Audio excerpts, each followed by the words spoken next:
Indian defence से related एक बड़ी अपडेट आ रही है। पश्चिम एशिया में जारी संघर्ष के बीच भारतीय सेना अपनी ताकत में और भी इजाफा करने जा रही है। सेना अब 800 किलोमीटर से ज्यादा मारक क्षमता वाली ब्रह्मोस सुपरसोनिक क्रूज मिसाइल के अपडेटेड वर्जन को खरीदने के लिए बड़ा ऑर्डर देने वाली है। न्यूज एजेंसी ANI की एक रिपोर्ट के अकॉर्डिंग बदलते युद्ध की स्थिति को देखते हुए भारतीय सेना लंबी दूरी तक सटीक हमला करने में सक्षम नई ब्रह्मोस के वेरिएंट को अपनी मिसाइल फ्लीट में शामिल करने पर विचार कर रही है। सेना के इस प्रस्ताव पर रक्षा मंत्रालय की होने वाली हाई लेवल मीटिंग में डिसीजन लिया जा सकता है। डिफेंस ऑफिसर्स का कहना है कि भारतीय सेना के पास अभी 450 किलोमीटर से ज्यादा दूरी तक मार करने में सक्षम क्रूज मिसाइल्स है। युद्ध की बदलती परिस्थितियों के कारण अब सेना 800 किलोमीटर से ज्यादा दूरी तक मार करने वाली ब्रह्मोस सुपरसोनिक मिसाइल खरीदने पर विचार कर रही है। पिछले साल भारत पाकिस्तान संघर्ष के दौरान ऑपरेशन सिंदूर में ब्रह्मोस मिसाइल की ताकत सामने आई थी, जहां इसका इस्तेमाल पाकिस्तानी वायुसेना और आतंकवादियों के कई ठिकानों को निशाना बनाने में किया गया था। ब्रह्मोस ने अपने सभी टारगेट पर सटीकता से हमला किया था।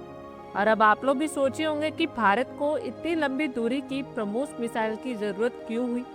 तो बता दें कि जब से ईरान और इजराइल अमेरिका के बीच युद्ध शुरू हुआ, तो लंबी दूरी की मिसाइल्स और ड्रोन के रणनीतिक महत्व को और भी बढ़ा दिया गया। इस दिशा में भारतीय सेना भी अपने हथियारों के बेड़े में लंबी दूरी की मिसाइल्स और ड्रोन को शामिल करने पर जोर दे रही है। सेना ने फोर्स रिस्ट्रक्चरिंग के तहत आर्टिलरी और इन्फेंट्री रेजिमेंट्स में विशेष ड्रोन रेजिमेंट और प्लाटून बनाने की प्रक्रिया शुरू कर दी है। साथ ही एक मिसाइल फोर्स बनाने और मिसाइल्स की संख्या बढ़ाने पर भी विचार किया जा रहा है। भारतीय सेना ने अपने वर्कशॉप में ह्यूज लेवल पर ड्रोन निर्माण भी कार्य शुरू कर दिया है। BrahMos supersonic cruise missile Bharat और रूस के जॉइंट वेंचर के तहत बनाई जाती है, जिसमें अब इसकी फाइनल स्टेज का भी स्वदेशीकरण किया जा चुका है। ब्रह्मोस के नए वेरिएंट में मॉडिफाइड रैमजेट इंजन, ज्यादा फ्यूल कैपेसिटी और बेटर नेविगेशन सिस्टम शामिल है।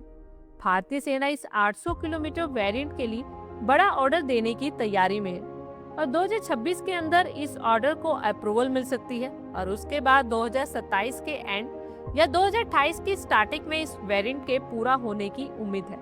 फिलहाल इसके ट्रायल्स चल रहे हैं और रैमजेट अपग्रेड ऑलमोस्ट तैयार है। 2027 से 2028 से ब्रह्मोस का इंडक्शन स्टार्ट हो सकता है।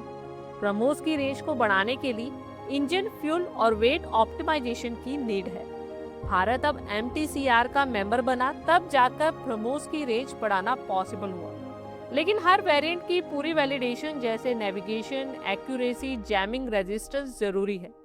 भारत जो ब्रह्मोस की नेक्स्ट जनरेशन की मिसाइल्स को बना रहा है, उन्हें स्वदेशी फाइटर जेट्स में इंटीग्रेट किया जा सकता है। ब्रह्मोस मिसाइल्स को युद्ध पोतों, submarine, Sukhoi 30 MKI fighter jet और जमीनी मोबाइल लॉन्चर से दागा जा सकता है।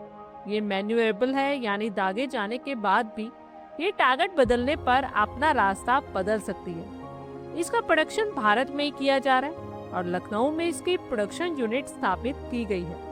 ब्रह्मोस के नए वेरिएंट का पहला बड़ा ऑर्डर होने के कारण प्रोडक्शन रैंप अप, टेस्टिंग और डिलीवरी में अभी 2 से 3 साल लग सकते हैं। यानी 2028 तक सेना को पर्याप्त संख्या में ये मिसाइल मिलनी स्टार्ट हो जाएगी। इसे भारत अब अपनी सैन्य राजनीति में बड़ा बदलाव करते हुए दूर से मार सटीक यानी स्टैंड ऑफ स्ट्राइक कैपेबिलिटी पर तेजी से फोकस कर रहा है। चीन, पाकिस्तान जैसे दुश्मन देशों को नष्ट करने के लिए भारत का लंबी दूरी की मिसाइल्स को डेवलप करना बहुत जरूरी हो गया। आप लोगों की क्या कुछ राय है, कमेंट बॉक्स में शेयर करें। आई होप आपको हमारी ये वीडियो अच्छी लगी होगी और आगे भी इसी तरह के अपडेट्स के लिए हमारे चैनल को जरूर सब्सक्राइब करें। धन्यवाद।